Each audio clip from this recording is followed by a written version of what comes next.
Subscribe करें हमारा YouTube channel VK math classes and press the bell icon, जिससे आपको आने वाली हर वीडियो का नोटिफिकेशन मिले सबसे पहले। हेलो एवरीवन, स्वागत है आपका मेरे YouTube channel VK math classes में।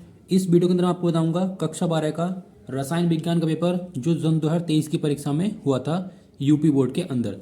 तो यहाँ पर आप देख सकते हैं, यहाँ लिखा हुआ 347 और सीसी, ये क्या होता है, पेपर का संकेतांक होता है। और जो पेपर कोड होता है वो आपका है 152। इसका जो समय था आपका 3 घंटे 15 मिनट का था और पूर्णांक आपका 70 नंबर का ये पेपर आया था। यहाँ पर आपको कुछ निर्देश दे रखे हैं जो विद्यार्थी को पढ़ लेने चाहिए। अब यहाँ पर आप देख सकते हैं, यहाँ लिखा हुआ है इस प्रश्न के प्रत्येक खंड में 4 विकल्प दिए गए हैं, सही विकल्प चुनकर आप अपनी उत्तर पुस्तिका में लिखिए। तो वीडियो को शुरू करने से पहले अगर आप मेरे चैनल पर नए हैं तो चैनल को सब्सक्राइब कर लें और बेल आइकन को प्रेस कर लें, जिससे आपको आने वाली हर वीडियो का नोटिफिकेशन मिल जाए सबसे पहले। अगर आप सन 2022 के पेपर की वीडियो देखना चाहते हैं तो उसका लिंक भी आपको डिस्क्रिप्शन बॉक्स में मिल जाएगा, या आप उस वीडियो को मेरे चैनल की प्लेलिस्ट में जाकर भी देख सकते हैं। और आप केमिस्ट्री के किसी भी चैप्टर के न्यूमेरिकल की वीडियो देखना चाहते हैं तो उनका लिंक भी आपको प्लेलिस्ट के अंदर जाकर मिल जाएगा, आप वहां जाकर उन वीडियो को देख सकते हैं। तो इसके अंदर सबसे पहला जो विकल्प था वो था आपका कौन सा स्ट्राइक्योमेट्री दोष नहीं है। तो इसके अंदर जो आपका ऑप्शन हो जाएगा वो हो जाएगा आपका ऑप्शन नंबर 3। ऑप्शन नंबर 3 आपको दे रखा है धातु आदि के जो दोष होता है वो स्ट्राइक्योमेट्री दोष नहीं होता। तो इसको ऑप्शन नंबर 3 बिल्कुल सही हो जाएगा।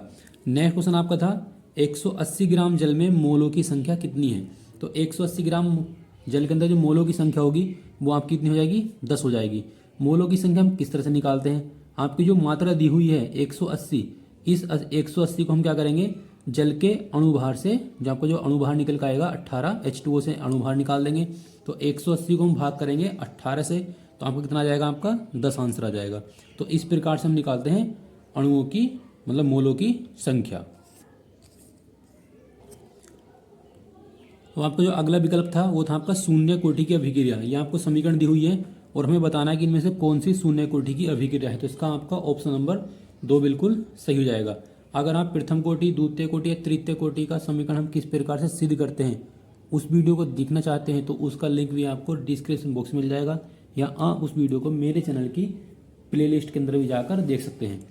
तो अगला क्वेश्चन आपका फार्मेलिन जलीय विलयन है। तो जो फार्मेलिन जो जलीय विलयन होता है वो फार्मेल्डिहाइड का होता है। तो आपका ऑप्शन नंबर 2 बिल्कुल सही हो जाएगा।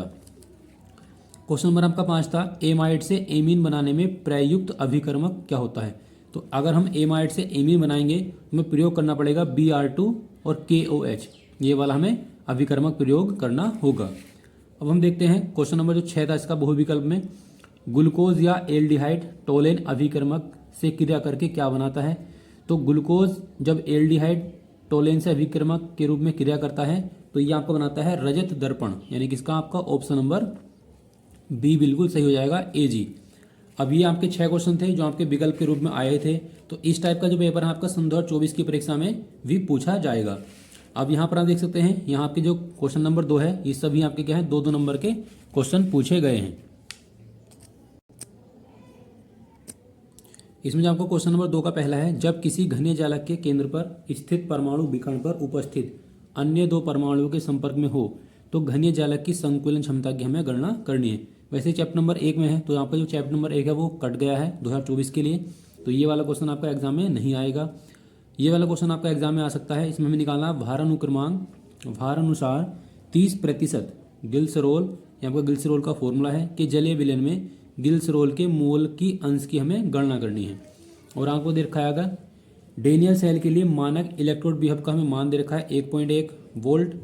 निम्नलिखित अभिक्रिया के लिए मानक गिब्स ऊर्जा की हमें गणना करनी है। यहाँ आपको एक सेल अभिक्रिया दे रखी है, ये भी आपको क्वेश्चन क्या है, 2 नंबर का है। ये क्वेश्चन बहुत ज़्यादा इंपॉर्टेंट है 2024 के लिए भी। वैद्युत कण संचलन को समझाइए। अगला क्वेश्चन आपको दे रखा था वो था आपका शॉर्ट की दोष को चित्र सहित समझाइए। ये चैप्टर नंबर 1 का है, ये 2024 के अंदर नहीं आएगा। अगला क्वेश्चन था आपका क्लोरीन के डीकन विधि द्वारा उत्पादन का रासायनिक समीकरण लिखिए तथा Cl2 की सल्फर के साथ अभिक्रिया का रासायनिक समीकरण भी लिखिए। अगला था आपका उप सहसंयोजन संख्या को उदाहरण सहित समझाइए। ये भी क्वेश्चन आपका बहुत मोस्ट है 2024 के लिए। ग्लूकोज का डाईहाइड्रोक्सिल एमीन तथा ब्रोमीन जल के साथ अभिक्रिया का रासायनिक समीकरण हमें लिखना था। अब आते हैं आपके 3 नंबर के जो क्वेश्चन है। पहला आपका ननर्स समीकरण तथा रासायनिक सेलों में इसका अनुप्रयोग लिखिए। अगर आप इस समीकरण को हम किस तरह सिद्ध करते हैं वो सीखना चाहते हैं तो उस वीडियो का लिंक आपको डिस्क्रिप्शन बॉक्स में मिल जाएगा, आप वहां जाकर उस वीडियो को देख सकते हैं, क्योंकि ये बहुत ही इंपॉर्टेंट क्वेश्चन है 3 नंबर के लिए। अब अगला क्वेश्चन आपका बिस्मांगी उत्प्रेरण अधिशोषण सिद्धांत लिखना था। अगला आपका है प्राथमिक, द्वितीयक तथा तृतीयक एमिनो की पहचान लिखनी थी। रासायनिक समीकरण भी हमें इसका लिखना है और ये क्वेश्चन आपका 3 नंबर का है। फिर आपका डीएनए तथा आरएनए में अंतर, क्वेश्चन नंबर 5 जो आपका वो 4 नंबर का है। विलयन के परासरण दाब को हमें समझाना था। विलयन के परासरण दाब और विलयन के मोलर द्रव्यमान में संबंध हमें स्थापित करके दिखाना था। अब है आपका अभिक्रिया के औसत तथा ताक्षणिक वेग को समझाइए और उन्हें प्रभावित करने वाले 2 कारकों का हमें वर्णन करना था। अगला आपका है क्रोमियम का जो परमाणु क्रमांक है वो 24 है और जो कॉपर का वो आपका क्या है 29 है। इलेक्ट्रॉनिक विन्यास लिखिए तथा संक्रमण तत्वों के 2 प्रमुख लक्षणों की भी व्याख्या कीजिए।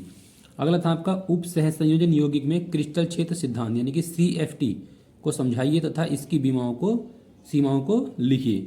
अब आते हैं आपके 6 नंबर का क्वेश्चन नंबर 6 जो आपके 5 नंबर के क्वेश्चन है।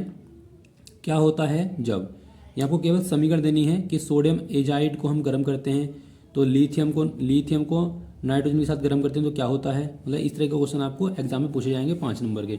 या आप इसके अर्थों में कर सकते हैं अमोनिया के औद्योगिक निर्माण की विधि का प्रवाह का चित्र एवं रासायनिक समीकरण देते हुए वर्णन कीजिए। अमोनिया की कॉपर आयन से और सिल्वर आयन के साथ अभिक्रिया का समीकरण भी हमें लिखना था और ये जो क्वेश्चन आपका 6 नंबर का है।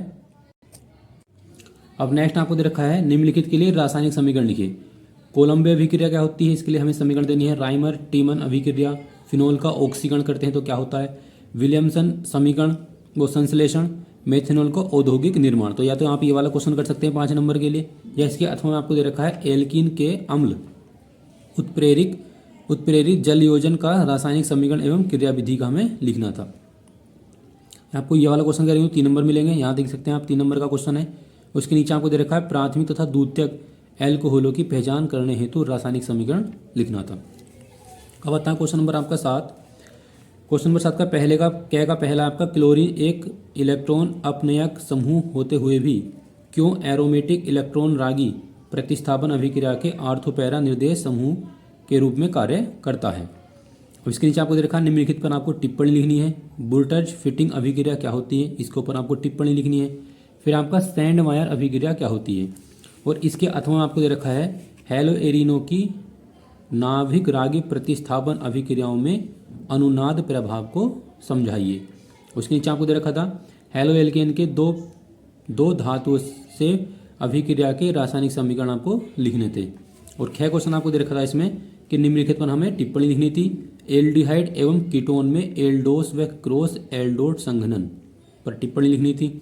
और फिर आपका कैनिन जारोस अभिक्रिया क्या होती है। और आपका इसके अथवा में क्वेश्चन दे रखा था कार्बोक्सिलिक अम्ल बनाने की 5 विधियों का आपको रासायनिक समीकरण लिखना था। अब ये आपका 5 नंबर क्वेश्चन था। अभी जो क्वेश्चन आपके हिंदी में दिए हुए थे और यही क्वेश्चन आपको आगे इंग्लिश के अंदर भी दिए हुए हैं। तो सेम क्वेश्चन जो आपके हिंदी मीडियम के वो यूपी बोर्ड से इंग्लिश मीडियम के स्टूडेंट हैं तो आपको इंग्लिश का जो पेपर है वो इस टाइप का आया था। तो जो क्वेश्चन आपको हिंदी में दिए हुए हैं और वही क्वेश्चन आपको आगे इंग्लिश में भी दिए गए हैं। सेम वही क्वेश्चन है, बस अंतर सिर्फ हिंदी और इंग्लिश का है, बाकी सेम क्वेश्चन आपके वही दे रखे हैं। आप देख सकते हैं इन क्वेश्चनों को जो आप यूपी बोर्ड इंग्लिश मीडियम से पढ़ रहे हैं। क्योंकि जो यूपी बोर्ड होता है वो हिंदी और इंग्लिश दोनों मीडियम से होता है, हिंदी से भी होता है और आपका इंग्लिश से भी होता है। तो ये जो पेपर था आपका सन 2023 की परीक्षा में पूछा गया था, आया था इस तरह का। तो आई होप कि आपकी वीडियो अच्छी लगी होगी। वीडियो अच्छी लगी तो वीडियो को लाइक करें, शेयर करें और मेरे चैनल को सब्सक्राइब करें।